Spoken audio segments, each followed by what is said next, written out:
Já, góða kvöldið og velkomin aftur að Rauða borðinu.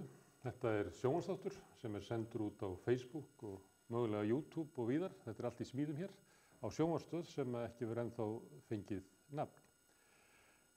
Hérna á sunnudaginn verður þáttur sem Ögmundur Jónasson sér og ég tek þátt í sem heitir Kotan heim. Hann byrjar klukkan 12 á sunnudaginn. En Rauða borðið þáttur sem hér öll kvöld klukkan 8 og var hér í gærkvöldi og núna í kvöld og verður svo líka hér annað kvöld.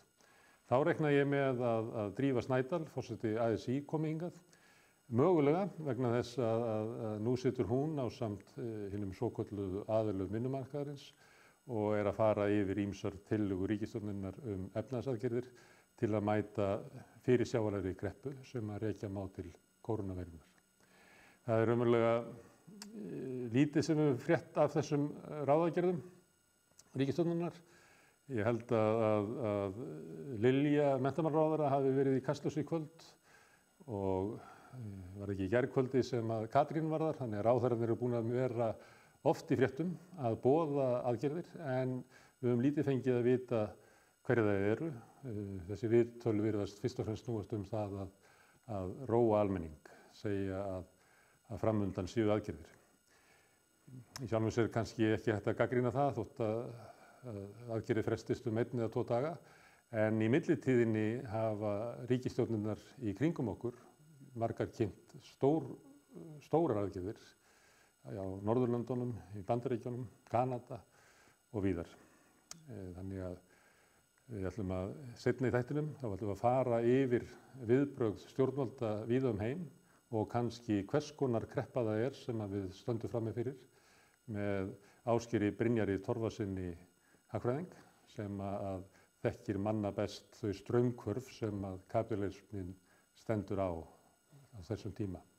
Í þeirri yfirferð mun örugglega koma fram svona eins konar matseðill. Hvað það raunverulega sem að má vænta frá íslenskum stjórnvöldum því að það frekar ólíklegt að íslensk stjórnvöld munu gera eitthvað mjög öðruvísi en ríkisstjórnir annarra landa. Mögulega eitthvað minna, mögulega eitthvað meira á einhverju sviðum. Við getum velt því fyrir okkur, en það góð byrjun á því að fá yfirlit yfir það hvað stjórnvöld víða í heim að gera. En áður en við snúum okkur að svona allra stærstu myndinni, sem yfirlit yfir þá heiftarlegu kreppu sem að skella vestanhafs og austan á atvinnulíf og efnahagslíf og raunverulega skekur samfélögin, þá ætlum við að velta fyrir okkur hvernig þessi kreppa og líka þessi veikindi, kórónuveiran, hvernig hún horfir við þeim sem að standa veikast í íslensku samfélagi. Og til þess að gera það, þá ætlum við að slá á þráðinn til Ástu Dísar sem heima. Nú erum við að gera það á þessari sjónvarpsstöð í fyrsta skipti tilraun til þess að vera með viðtal við manneskju í bæ. Hún í sjálfskipaðri sóttkví. Heyrir í mér, Ásta Dís? Ég heyri í þér. Já. Heyrir þú í mér? Já, ég heyri mjög vel í þér. Glæsilegt. Þú má ég spyrja persónulega fyrst, þú í sjálfskipaðri sóttkví vegna þess að þú með undirliggjandi sjúkdóm. Já, ég veik fyrir í lungum og þannig að ég taldi bara hreinlega ráðlegast að því ég bý upp á Kjalarnesi að halda mig bara þar. Ég held að komin í fjarlægð við alla hættu á að rekast á smitt. Já, ég held að það þykir öllum ráðlegt. Ég held að landlæknar alls staðar í heiminum séu einmitt að ráðleggja fólki með undirliggjandi sjúkdóm að halda sig einfaldlega heima. Já. En þú skrifaðir eiginlega bara leið og þetta var að skella yfir hér að stjórnvöld yrðu að hafa í huga að gæta að stöðu hinnar veikast settu. Og Já. Þú talaði bæði þá sem að væri raunverulega veiki fyrir líkamlega og þeir sem eru veiki fyrir fjárhagslega. Geturðu aðeins sagt af hverju það af hverju það svo mikilvægt fyrir stjórnvöld að horfa strax til þessa hóps? Vegna þess að þetta hópurinn sem hefur hingað til reitt sig á sjálfboðastarf. Matargjafir hjá hjálparstarfi og sem rekið af sjálfboðaliðum og þegar að fólk treystir á okkur svoleiðis, það búið að finna balans sem gengur upp svona nokkurn veginn og reiðir sig á þessa aðstoð og svo bregst hún að þá þetta fólk sem hefur ekki mat út mánuðinn fyrir sig og sína fjölskyldu og á engan hátt í stakk búið að kaupa birgðir eftir einhverjum listum og fínaríi sem lagt til og mælt með að fólk eigi til heima fyrir. Og svo annað í þessu að fólk gerir ráð fyrir því að börnin sé að borða í skóla og svo kemur skólalokun og þá þarf allt í einu að fara að eiga meiri mat til heima fyrir til þess að geta gefið börnunum að borða í hádeginu líka. Og það bara ofboðslega erfitt ef að þú átt ekki mat og ekki peninga til að kaupa mat heldur. Já. Og þannig að ég hef verið að gagnrýna það. Var þá stærsta atriði það að eiginlega leið og farið var að hvetja fólk til þess að hafa fjarlægð á milli sín, að þá hætti Mæðrastyrksnefnd og fleiri sjálfboðaliða samtök sem höfðu gefið mat, þá raunverulega lokuðar og það kom engin valkostur í staðinn. Nei, það reyndar, staðan hefur breyst aðeins aftur núna. Þetta byrjaði þannig að Mæðrastyrksnefnd sem byggir sitt helsta starf á konum yfir 67 ára aldri, sem eru þá væntanlega margar í áhættuhópi, þannig að það var óskur skiljanlegt að við skildu loka. En þegar að þeir lokuðu og svo fjölskylduhjálpin, þá hætti í rauninni öll mataraðstoð sem var í boði. Og þá hefur fólk í rauninni ekkert að grípa til og þá eiginlega vaknar maður upp við vondan draum hvað það vont og erfitt fyrir þennan hóp að þetta sé byggt á bakinu á sjálfboðaliðum út í bæ. Því hverjir eru það sem eru helst sjálfboðaliðar? Það fólki sem hefur tíma, það eru eldri borgarar og öryrkjar sem að hafa stund og stund aflögu og þetta eru jú áhættuhópurinn okkar. En ríki og borg, nú myndum að ætla það að það sé miðað við svona stærð þeirra aðgerða sem hafa verið boðaðar, að það verið talað að eru tugir og jafnvel hundruð milljarða. Nú myndi það ekki kosta mikið fyrir ríki og borg einfaldlega að stíga þarna inn í og senda þessu fólki mat. Kom það aldrei til greina? Ég hef ekki heyrt neinar áætlanir sem að lúta að því og það það sem ég hef verið að gagnrýna einna mest í mínum skrifum, það sem mest niðurlægjandi fyrir þann hóp, það að hann gleymdist.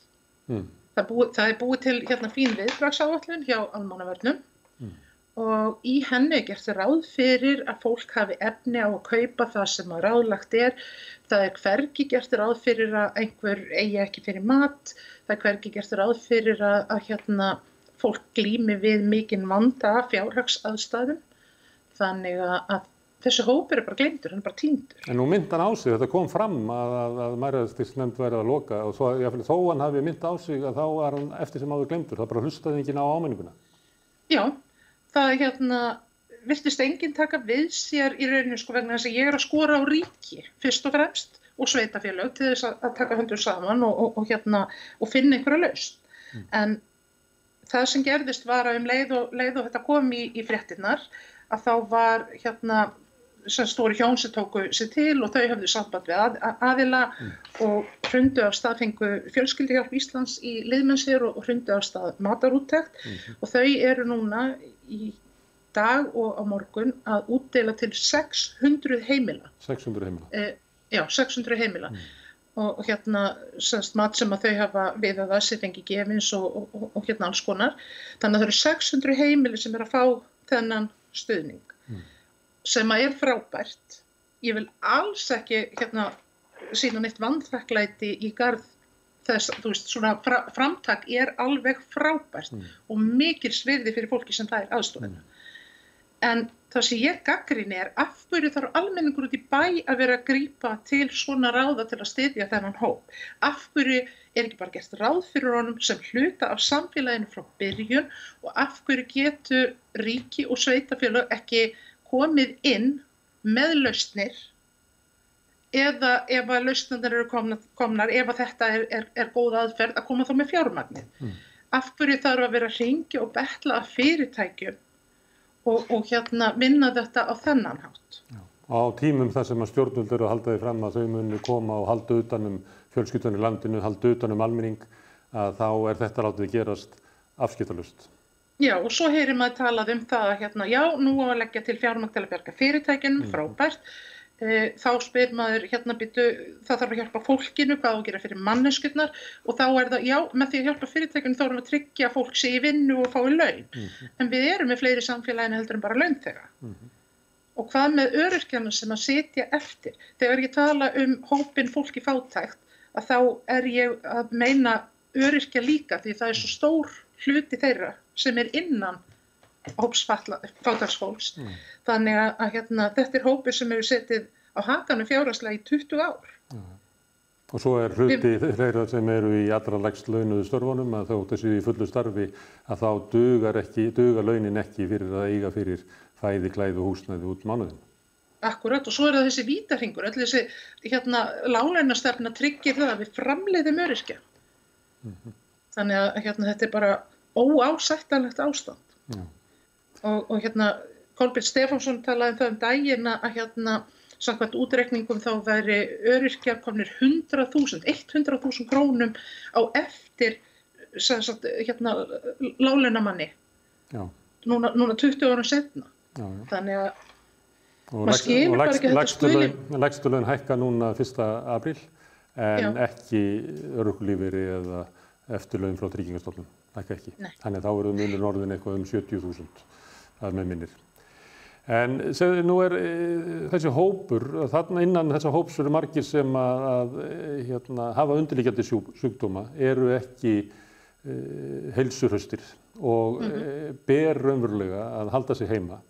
Og enginn veit hversu lengi, því að þetta er ekki fólk sem er að bíða af sig 14 daga sóttkví eftir að koma úr skíðaferð, heldur verður það að vera heima svo lengi sem að kórónuveiran geisar. Og það geta verið margar vikur, það geta verið 2 mánuðir, jafnvel lengur. Hvað með svona félagslegan stuðning við þennan hóp? Er ekki hætt við að innan hans einangrist fólk mjög mikið og það þurfi raunverulega að mæta félagslegum þörfum hans? Jú, ég held að það sé mjög hætt við því og ég held að það hafi heldur ekki góð áhrif á fólk að velta sér of mikið upp úr þessu, lesa allar fréttir og því ég held að það geti líka verið of þrúgandi. En það er eitt sem við getum treyst á. Þetta er ekki hópurinn sem er í samskiptum eða beinum tengslum við skíðafarana. Nei, þannig að þau smitast ekki af því. Nei. En hann ætti kannski að fá ókeypis áskrift á sjónvarpsstöðvum og Netflix og búa til einhverja svona aðferði við að halda fundi og samkomur í gegnum Zoom eða eitthvað svoleiðis, því að þetta er langur tími. Það er þekki allir sem hafa verið í einangrun að þú getur þolað í smá tíma en svo verður alltaf hver dagur raunverulega erfiðari sem ár líður. Það verður þungbarari. Og það þarf að hafa ofanum fyrir börnunum. Það getur nú verið erfitt líka. Já. Herðu, Ásta Dís, ég óskaði velferðnaðar í þinni sóttkví og hafa verið þess best og hittir engan veikan mann og ætla að halda áfram að fylgjast með baráttu þinni fyrir hönd veikstæðasta fólksins og þakka fyrir að taka þátt í þessari tilraun að vera með fyrsta símaviðtalið í þættinum. Ég vona að það hafi gengið og ætlum við skjótum ekki inn örlitlu hlé áður en við snúum okkur á Ásgeiri Brynjari Tómassyni. Ég ætla að fá að takka fyrir mig, ánægilegt að fá að taka þátt í þessari tilraun og fá tækifæri til þess að ræða stöðu þessa hóps. Þú ert velkomin, ég ætla að hringja þig aftur. Takk hérlega. Takk hérlega.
Já, áhorfendur góðir, velkomin aftur að Rauða borðinu. Við vorum að tala áðan við Ástu Dís, samhæfingarstjóra PEP á Íslandi, samtaka fólks í fátækt. Og hún lýsti stöðu fátækra gagnvart þessum vágulegu tímum sem við lifum á. En nú ætlum við að snúa okkur upp út í heim og hér kominn Ásgeir Brynjar Torfason, hagfræðingur. Sæll. Velkomin. Takk fyrir. Það sem mig langar til þess að spyrja þig og reyna að fá þig til þess að aðstoða okkur við að ná svona svolítið heildarmynd á stöðunni. Hvers konar kreppa það sem við stöndum frammi fyrir, hvernig hún slær kannski mismunandi lönd illa, af hverju hún svona triggerar veikleika í efnahagskerfinu sem að getur kannski gosið upp þó að það sé ekki beint að rekja það til kórónuveirunar. En áður við byrjum á því að þá kannski, vegna þess að ég veit að þú ert ekki sóttvarnar sérfræðingur, en hagfræðingar verða að geta lesið í það sem hreyfir til efnahagskerfið.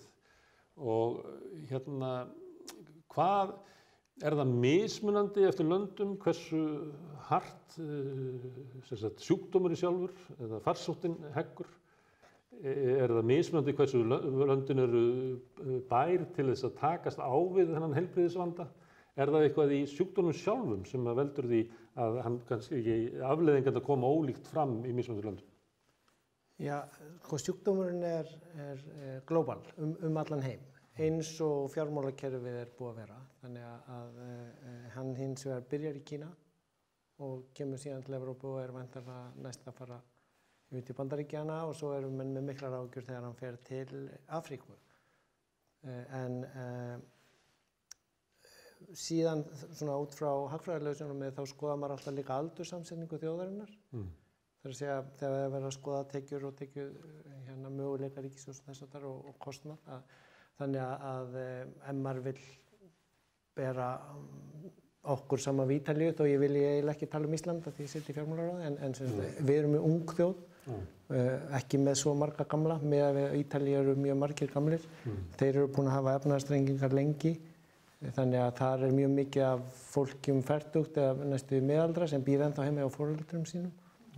Þannig að það mögulegt að það sé einhver hluti af því hvers vegna þeir hafi tekið svona upp, en síðan sér maður þetta vera að koma til allra landana í Evrópu. Og þeir enga mun á línunni á Ítalíu eða Spáni eða Þýskalandi eða Frakklandi, það virðist allir meira og minna að fara eftir sömu línunni. Já, það allavega, ég hef ekki stúderað þessar tölur þannig meira en bara á yfirborðinu, en þetta fylgir svipar, ég meina hún hoppaði svona hingað og til Norðurlandana úr skíðasvæðunum í Ölpunum, af því við og Norðurlöndin erum svona mikil velmegna lönd, þannig að margir sem fara héðan á skíði og þannig gat hún komið, kannski hoppað yfir Þýskaland og Frakkland og þau lönd og núna hún síðan að koma þar og Bretland eyja eins og við, þannig að hún aðeins seinna að koma þangað. En efnahagsáhrifin koma bæði á undan og eftir og samhliða, en þau munu vara miklu lengur heldur en farsóttin, heilbrigðiskrísan, af því að við erum eiginlega með bæði eftirspurnarkrísu og framboðskrísu í efnahagskerfinu. Og þetta síðan... Eftirspurnarkrísu vegna þess að fólk að missa vinnuna og hrapa niður í tekjum og fólk hægt að ferðast og túristar eru farnir, en framboðskrísan þá hvað að við fáum ekki vörur frá Kína eða? Já, ekki bara Kína, heldur að það er búið að loka öllum bílaverksmiðjum í Evrópu til dæmis, nema hún ennþá opin í Gautaborg í Svíþjóð hjá Volvo, ein lítil Honda mótorhjólaverksmiðja í Ítalíu og Kia. En skiptir það ykkur máli, ykkur að fara að kaupa sér bíl? Nei, en þarna verið að loka í verksmiðjum, BMW og Volkswagen lokuðu bara fyrir vikunni, ekki af því að starfsfólki að séu veikt og ekki af því að það sé hægt að kaupa bílana endilega strax þó að menn sé orðnir hræddir það, heldur verið að loka líka út af því að það vantar íhluti, global supply chain, vöruflæðið heiminn er svo svakalega margslungið, þannig að þegar það búið að vera stopp í verksmiðjum í Kína fyrir nokkrum vikum, að þá getur það skapa vandræði núna. Menn reyna að hafa sem minnstar byrðar. Við þekkjum bílamerki eru tengd þjóðunum en það er alveg hægt að Volvoinn sé gerður úr sænsku stáli og leðursætið í honum gert úr sænskum kúm. Mælaborðið kemur frá Hollandi. Og Svíar eigi ekki einu sinni Volvo? Nei, Kínverjar eiga Volvo. Amerikanar aftan á milli. En þetta er sama gerast við vörubílunum Scania. Það verður að loka út af sem sagt bæði því að það er skortur á íhlutum út af vöruflæðinum heiminn og síðan skortur á eftirspurninni. Og þannig að það bara raunverulega verið að slökkva á öllu kerfinu nema heilbrigðiskerfinu? Já. Og hvað þýðir það svona, er þetta að mæla þetta, er þetta niðurdýfa og hvaða afleiðingar hefur þetta? Er þetta ekki alltaf í lagi, er þetta ekki bara eins og að fasta, er þetta ekki svo föstumánuður og svo bara förum við í gang aftur? Já, menn eru kannski að vona það að þetta varði stutt og gangi yfir og einmitt þá eru allar aðgerðina núna miðað því að ekki stöðva það mikið að öllum verði sagt upp, heldur að halda fólki þessi sem auðveldast að kveikja á aftur. Hlutastörfunum, þetta er þekkt úr kreppunni miklu, IBM og fleiri, menn fóru jafnvel í það að gefa hlutabréf í staðinn fyrir laun til þess að lifa af í gegnum þrengingarnar. Núna er verið að sem sagt pumpa lausafé út í kerfið. Það eru seðlabankar alls heimsins til þess að kerfið stoppi ekki, til þess að launagreiðslu stoppi ekki, til þess að greiðslu fyrir vöruflæði stoppi ekki. Því að nú er að fara í gangi í Kína framleiðslan aftur, þannig að þetta varð ekki allstaðar í einu og það er kannski gott og vont að núna er svona viðbrögðin við því að koma. Síðan erum við með markaðinn og fjármálamarkaðinn sem ef við munum eftir krísunni fyrir 12 árum, þá byrjar hún í lánunum og fjármálamarkaðinn og kemur yfir í raunhagkerfið. Þessi byrjar í heilbrigðiskerfinu og heilsunni og kemur síðan yfir í raunhagkerfið og þaðan í fjármálakerfið. Og þess vegna eru menn að núna ekki að pumpa lausafé úr seðlabönkunum út í fjármálakerfið til þess að halda lífi í bönkum, heldur bara til þess að bankarnir hafi pening til að halda lífi í fyrirtækjum. Það er hins vegar ekki alveg útséð með það. Það er mjög mikið búið að vera að gerast bara síðustu 3 daga. Ég er eftir á að lesa því það er svo mikið sem kemur út, bæði af greinum náttúrulega og breyttum reglum, nýjum viðbótum.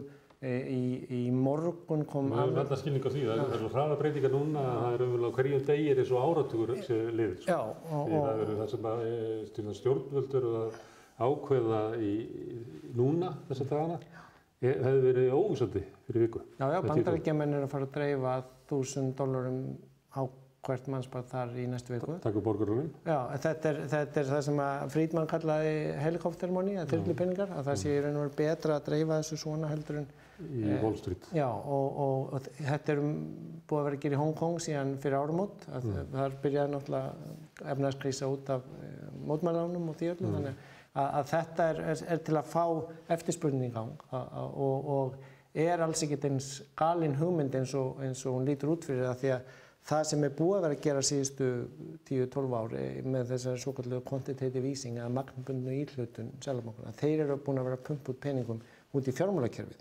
sem að heldur þá virði í lífeyrissjóðunum þínum og heldur upp í eignaverði. Já, og býr mögulega til eignabólum, meðan að það hefur síðan ekki skilað sér til almennings og þess vegna hefur við verið að sjá populisma koma upp að því að raun og veru hafa meðallaun og lægstu laun og laun millistjórnar staðið í stað síðan nánast 1980. Þannig að þetta er svona fyrstu viðbröðin núna frá seðlabankunum. Evrópski seðlabankinn gaf út, þeir voru með vaxtalækkun síðustu viku, en síðan núna á mánudagskvöldi kom 750 milljarða evra kaup þeirra í fréttatilkynningu rétt miðnætti sem er mjög óvenjulegt. Þetta er viðbótaraðgerð og hún var náttúrulega eftir að markaðir höfðu verið mjög órólegir allan mánudaginn og það sem var mjög merkilegt í þessari tilkynningu þeirra var ólíkt því sem var í evrukrísunni 2010-12 þegar menn héldu að evran væri að fara að falla og seðlabankastjóri Evrópska seðlabankans Mario Draghi sem var í Ítalíu, hann sagði við munum gera allt sem þarf til að bjarga evrunni og það verður nóg og það dugði til að róa markaði. Núna er hins vegar Christine Lagarde sem var hjá IMF, Alþjóðagjaldeyrissjóðnum, nýbúin að taka við í Evrópska og hún, það dugði ekki til vaxtalækkunin í síðustu viku og Ítalía var í mjög miklum vandræðum því að það jókst það sem kallast spread, bilið á milli vaxtanna sem að ríkisskuldir Þýskalands og Ítalíu þurfa að vera og skeið á versta tíma fyrir Ítalíu og þá kom núna í þessum pakka sem kom mánudagskvöldið sko ekki bara magnið af kaupum sem alltaf að fara að gera til að halda í raun og veru fjármagni flæðandi og vöxtum hins opinbera niðri, heldur var það án skilyrða nánast, sem óþekkt sko. Þegar að Grikkir voru að fá aðstoð þá var það alltaf með skilyrðum og í raun og veru fengu Grikkir núna, eða sem fekk Evrópski seðlabanki möguleika að kaupa grísk ríkisskuldabréf núna á mánudagskvöldið. Í fyrsta skipti. Já, og að því að það voru alltaf svo hörðu skilyrði Grikkirnir gátu ekki þetta. Já, og núna það voru bæði skilyrði að einkavæða flugvellina og alls konar svona sem að var að þröngva upp á nýfrjálshyggjuleg viðhorf upp á löndin og líka skilyrði að það mætti ekki fara nema svona mikið fram úr ríkisútgjöldum mætti ekki fara svona mikið fram úr tekjum og þar alveg kostnað. Nú búið að fella það allt í burtu. Já, og það sem að valdi olli óróanum síðustu viku var að Lagarde var að reyna að segja við gerum þetta en nú verða ríkisstjórnirnar í löndunum að koma á móti og þarna er viss vandi í Evrópusambandinu vegna þess að þeir eru með seðlabanka yfir myntinni en síðan mismunandi ríkisstjórnir í hverju landi en það er hins vegar alveg örugglega verið að vinna að sameiginlegum pakka í framkvæmdastjórn Evrópusambandsins og í Evrópusambandinu. Við hins vegar fáum ekki eins og nýða því við erum ekki með og fáum ekki einu sinni að vera með í kaupunum á lækningatækjum sem var svolítið. En nú erum við búið að ala okkur upp síðan 1980 eða svo. Hefur það megi ekki reka ríkissjóð með halla því að þá aukist verðbólga og framtíða kynslóðir þurfa að borga lánin fyrir okkar eyðslu. Já, verðbólga er minnsta vandamálinu. Já, en síðan kemur að hruninu og þetta var svona sú stefna sem var rekin að það væri gott fyrir löndin að reka ríkissjóð með afgangi til að eiga til mögru áranna að einhverju leyti en líka að það væri bara til þess að tryggja stöðuleika í efnahagskerfinu. Og þrátt fyrir hrunið og þrátt fyrir að seðlabankar víða heim hafi sko stóraukið peningamagn og dælt peningum inn í bankakerfið, að þá hefur þessi mantra haldið áfram á Íslandi að það verði að skilja tekjuafgangi. Svo þegar þessar aðgerðir koma núna, þá verður þau eiginlega engin takmörk við því hvað seðlabankar og ríkisstjórnir geta eiginlega, ef þú tekur dæmið með þyrlunni, bara hent út í hagkerfið.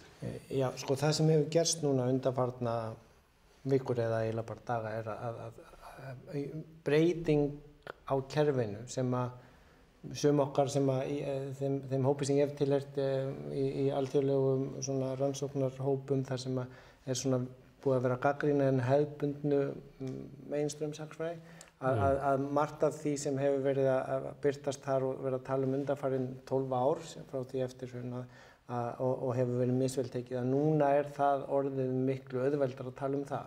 Eitt dæmi er þyrlupeningarnir en það eru ýmis fleiri dæmi og það í raun og veru þetta paradigm shift, hvað kallaði Andri Snæra, viðmiðaskil sem að við erum að fara í gegnum. Þetta er bara vatnaskil í hagfræði og en þau eru að verða.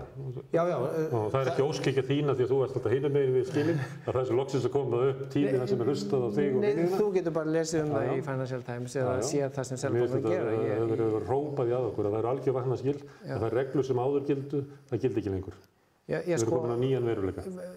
Veruleikin eftir þessa krísu verður alveg án vafa allt öðruvísi en sá veruleiki sem við höfum vannist og það er hins vegar ómögulegt að spá en það er alveg ljóst og það sést af þessum aðgerðum. Ég vil ekki tala íslensku fjármálaráð því ég seti í fjármálaráði þar en sko ég get tekið dæmi af sænska, elsta seðlabanka heims, sænska Riksbank, að hann kom með tilkynningu á þriðjudagskvöldið en morguninn hafði ríkisstjórnin komið með 300 milljarðar sænskra króna pakka. Kvöldið kom sænski seðlabankinn með tilkynningu 300 milljarðar sænskra króna kaup á skuldabréfum. skuldabréfum ríkissjóðs og annarra. Og það annað sem breytist. Að sko í fjármálahruninu 2008 byrjuðu seðlabankar að gera það sem var óhugsandi að kaupa skuldabréf stórfyrirtækja. Og það var síðan bara tilkynnt í dag frá bandaríska seðlabankanum að þeir væru að fara að kaupa, og þeim breska líka, Englandsbanka, að þeir væru að fara að kaupa jafnvel skuldabréf, það sem kallað SME, Small and Medium Size Enterprises, lítilla og meðalstóra fyrirtækja erlendis. Þau eru eins og íslensk stórfyrirtæki, við skulum ekki hérna, en sem sagt það er svona lýsingin á skalanum og breytingunum sem eru að verða. Norðmennirnir voru með það að þeir lögðu til, ég menn ekki hvað það var háu upp, það voru 100 milljarðar norskra, að þá helmingur fór í það að kaupa skuldabréf stærri fyrirtækja og helmingur fór umverulega til þess að gefa ábyrgð fyrir lánum millistórra og lítilla fyrirtækja. Þannig að það er verið að gæta því að stuðningur fari ekki bara til stærstu fyrirtækina sem að nota peningin til þess að sko mylja undir sig smá fyrirtækin. Þannig að líklega er hugsunin sú að í viðnáminu að þá er líklega að verði til ný störf hjá smærri fyrirtækjunum. Að þá eru þeir með kerfi þar sem þeir raunverulega henda út ríkisábyrgð á skuldir fyrirtækja. Já, til að lengja í og fresta greiðslum og það eru komnar fram. En hvað, svo að því að það er ekki allir hérna doktorar í hagfræði. Hvaðan komu þessi peningar? Þeir eru bara búnir til. Þeir eru prentaðir? Af Seðlabankanum, já. Og verðbólga er ekki vandamál. Og Seðlabanki gat alltaf prentað þetta? Já. Það þarf ekki að vera koronavírus til þess að hann getur byrjað að prenta. Þannig að raunverulega fyrir hrun að þá hefði, ef við höldum árum að dæmi sé í Svíþjóð, að þá hefði raunverulega ríki getað hækkað örorkulífeyri án þess að blikka auga. Nei, sko, það er mjög mikilvægt að Seðlabankinn er sjálfstæður í flestöllum ríkjum hins vestræna heims. Menn lærðu það af verðbólgutímanum sem að þú kannski manst eftir. Þegar það var óðaverðbólga og mikil verðbólga að þá sem að tengist reyndar olíuverð og fleiri, en þá var prentað of mikið af penning og þá var það verðbólga og þess vegna... Af stjórnmálafólki sem var að kaupa sér atkvæði oft á tíðum? Já, það er hættan og þess vegna er þetta, sko það er hægt að prenta of mikið og þá verður til verðbólga, en það er líka hægt að gera og lítið og það sem menn eru hræddir við núna er að vera í hjöðnun, þegar allt stoppar. Sem er eiginlega meiri vá í dag heldur en verðbólga. Já, miklu meiri vá. Þannig það er enginn að stýra þessum aðgerðum af ótta við verðbólgu. Það er einhvers veginn eftir að nefna verðbólgu.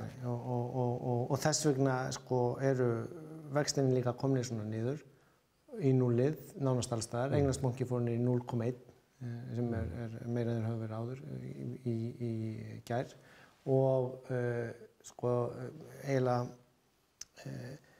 það er það sem var búið að vera að gera síðustu 12 ára eða eftir hrun og verið að reyna að lækka vextina því það átti að örva hagkerfið, það sem var svona samkvæmt hefðbundnu kenningunum. Hins vegar gerðist ekki það sem kenningarnar sögðu, að þó að þú lækkaði vextina, þá náðist ekki nógu mikið, sem sagt fyrirtækin fóru ekki að taka lán og byggja nýja verksmiðjur sem átti að búa til verksmiðjur nógu mikið, þeir gerðu það að vissu leyti, en þau fóru mjög mikið í það að borga niður lán.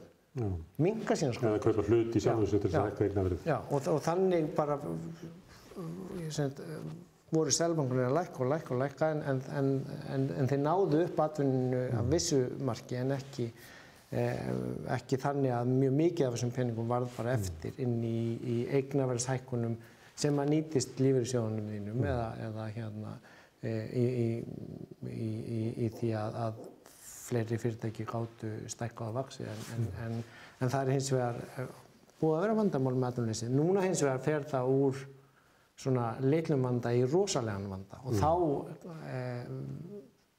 er gripið til svona rosalegra aðgerða að því að líka menn hafa lært heilmikið á síðustu 10-12 árum og séð hvað hefur gengið og ekki gengið og eiginlega ef maður sér sko ríkisfjármálin sem einn pól og síðan Seðlabankann og peningastefnuna sem annan pól, að þá eru síðan með þessa blessuðu markaði og þeir eru fleiri en einn sko, hlutabréfamarkaðin eru það sem flestir horfa á en skuldabréfamarkaðin er náttúrulega vissvandi og það er þar sem Seðlabankann hafa verið að kaupa skuldabréf og síðan eru með peningamarkaðin og gjaldeyrismarkaðin og það var það sem að bandaríski Seðlabankinn gerði í dag sem var nýjasta útspilið sem að er svona merki aftur líka hversu svakaleg þessi kreppa er að hún er nú þegar orðin held ég alveg örugglega stærri en 2008 og hún stefnir í að vera 33. Ég vil ekki spá, en já, hún stefnir þangað. Það er bara næsti bær, sko, ef þú ætlar að fara yfir 2008 þá vitur þú bara. En hins vegar líka lærðu menn sko af þeirri kreppu þannig að viðbrögðin eru annars konar. Það eru allir orðnir kynsistar núna, en það er ekki hins vegar alveg víst að það dugi til í stöðunum sem við erum í dag. Að þegar allir eru heima, að þá sko bara hvorki framboðin eftirspurning. Það er engar hagfræðikenningar til það hvað að gera ef að bara veröldin allt í einu tekið úr sambandi. Eins og einhver hafi óvart tekið vitlausa einstöku sambandi. Já, og þá þarf að fara að hugsa upp nýja leiðir og það voru menn mjög snjallir að gera eftir fjármálahrunið og það eru menn sko þegar að krísan verður svona mikil að markaðirnir fríkast nú, þá eru gerðir nýjir og nýjir hlutir og eiginlega það mikilvægasta að forðast það sem var verst eftir kreppuna miklu, það að hvert land fór bara að hugsa sig. Það mikilvægasta þegar margt sem bendir til þess að sú hugsun sé vaxandi núna. Fólk lokar landamærum, Evrópusambandið neitar að selja Íslendingum grímur. Já, en sko þeir eru í neyðarástandi. Ég meina, sko þeir eru að gæta að sínum markaði. Það er sumt sem bendir til þess að svo gæti farið. Og það var merkilegt að sjá að Kínverjar voru fyrstir að senda hjálpargögn til Ítalíu. En Evrópusambandið, núna ítalski fjármálaráðherra í kvöld að biðja af 500 milljarðar neyðarsjóðurum verði opnaður. Þannig að sko það sem að hins vegar nú tapaði ég aðeins ræðinum sem ég var að hugsa sem sagt sko menn byrja með sko sem sagt kreatífar lausnir að finna upp á nýjum hlutum eins og hlutum sem aldrei verið gert áður og svo kannski dugar það ekki til þannig að tölurnar eru að hækka og menn gera meira menn eru komin vextinni í 0 þeir voru komin niður í mínus sænski seðlabankinn var nýbúinn að hækka hann upp úr mínus upp í 0 það var nýskeið og þeir eru þar ennþá núna en sko það sem ég ætlaði að fara að segja var merki að við værum í svona svakalegri krísu og það að ég hef kallað það C6 út frá prófessor sem ég fylgi erlendis með mikið eins og G7 sem við verðum 7 helstu iðnríki heims og svo G20 sem var búið til eftir síðustu kreppu sem það fá fleiri að borðinu að C6 eru 6 helstu seðlabankar heims og það var eiginlega mikilvægasti, merkilegasti atburður í fjármálalífinu síðustu áratugi sem var gerður 2010 þegar byrjaði að verða skortur bæði á evrum og dollarum í Evrópu gátu bankar ekki fengið dollara á markaði og þá bjuggu þessi 6 seðlabankar til svokallaða swap samninga sín, gjaldmiðlaskipta samninga sín á milli sem þýðir að Evrópski seðlabanki getur lánað frá bandaríska seðlabankanum eða breski frá þeim evrópska sem að þýðir í raun og veru að þessir 6 stóru seðlabankar Bretlands, Bandaríkjanna Evrópu, Japan, Kanada og Sviss, þeir eru í fínasta klubnum, að þeir geti raun og veru prentað peninga ekki bara í sinni eiginmynd sem kjarninn í svona hugmyndin heldur geta dregið á lánalínur meðan að það er opið og leyst þannig úr ef að einhver banki í Frakklandi þarf að borga olíusendinguna sem var að koma sem í dollarum eða vörur frá Kína sem var að koma þá getur hann leyst það fyrir sín fyrirtæki og það merkilega og þetta var sem sagt sett í gang aftur í síðustu viku og það var nýbara búið að slökka á þessu þetta var 2010 sett á 2013 framlengt og aukið og takmarkalaust og síðan var þetta endurvakið núna í síðustu viku en það sem gerðist síðan í morgun frá bandaríska seðlabankanum var að því að það var byrjað að verða mjög aðþrengt í emerging markets, þróunarlöndum er það kallað, eins og Suður-Ameríku, það sem mikið af fyrirtækjum, jafnvel opinberum fyrirtækjum sem eru búin að taka lán í dollarum og ef það byrjar að verða skortur á dollar, því dollarinn er svona mikilvægasti gjaldmiðillinn í heiminum ennþá ef það er svona hierarkía, að það sem var gert af bandaríska seðlabankanum í morgun var að útauka þetta gjaldmiðlaskipta samninga sína út fyrir 6 og það var til eiginlega svona C15 sagði ég, þannig að þá fengu bæði danski og norski og sænski seðlabanki og jafnvel Brasilía og svo megnið af þessu voru þróunarlönd, Brasilía og Mexíkó og þau öll lönd, þannig að nú er svona búið að gera þetta líka sem aldrei gert. Hérna frá hruni hefur hagfræðin verið mikið gagnrýnd, hún fengi mikla skömm á sig fyrir að hafa ekki séð fyrir hrunið sem kom og verið gagnrýnd af ýmsum ástæðum. Og ég mætti einnig gagnrýnd sem var það að það hafi skort í hagfræðina hugmyndum réttlæti. Og þegar þú ert að tala að dreifa peningum og svona til þess að kveikja aftur upp samfélagið, það getur ráð fyrir að það sé einhver að hlusta á okkur sem hefur bara ekki átt fyrir, ekki geta að dreigja fram lífið af neinni reisn í mörg ár, alltaf fengið sáralítið borgað eða sáralítið í örorkubætur. Hvað myndi til þess íslensku stjórnvöldum, eða við getum ekki sænsk stjórnmál eða við megum ekki taka dæmi í Íslandi. Hvað myndu þau muna að setja svona örvun í hagkerfið með því einfaldlega að, svo ég noti slagorð sem ég held að Inga Sæland hefði búið til að útrýma fátækt? Af hverju má ekki byrja þar?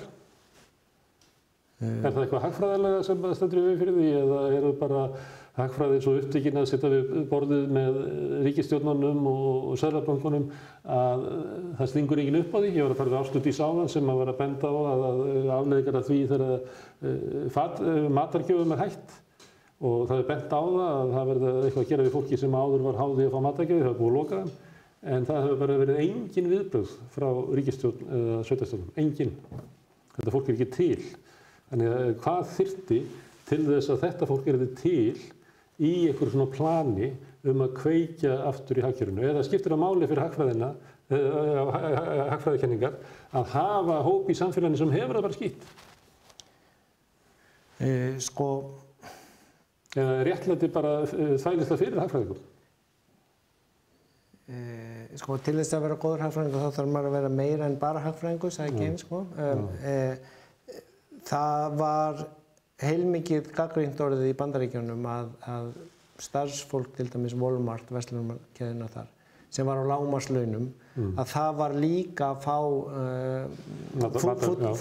matarmiða frá ríkinu. Þannig að þarna var ástandið orðið þannig að ríkið var að borga hluta af mat. Svipaður raunveruleiki hér að fólk sem er lægstu laununum og er leigir á hinum frjálsa markaði, svokallaða, að það getur ekki brauðfætt sig af vinnunni.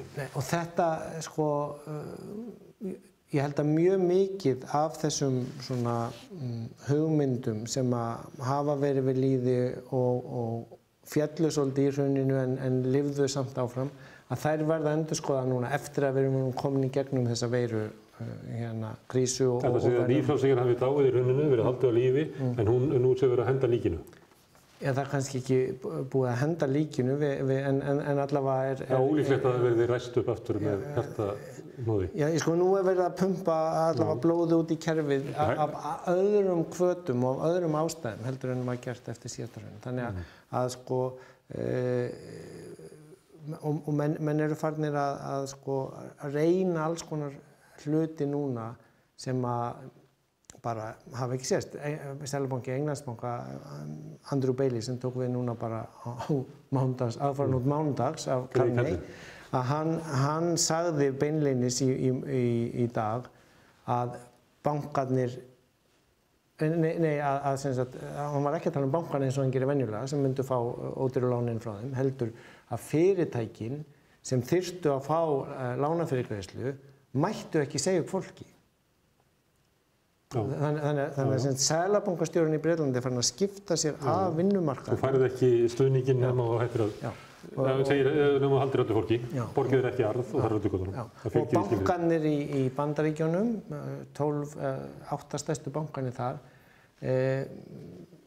samþykktu að fresta arðgreiðslum og uppkaupum á eigin bréfum af því að þeir voru orðnir í þörf fyrir hjálp og vildu þar með sína af sér góða breytni. Þannig að þetta er bara óhjákvæmilegt að þetta gerist. Örfá dæmi hversu hratt hugmyndirnar er að breytast núna og þegar að það verða þegar við vorum komin lengra inn í efnahagsvandræðin eftir að við vorum búin að leysa úr sjúkdómsvandanum þá verður að endurskoða mjög mikið af hugmyndum.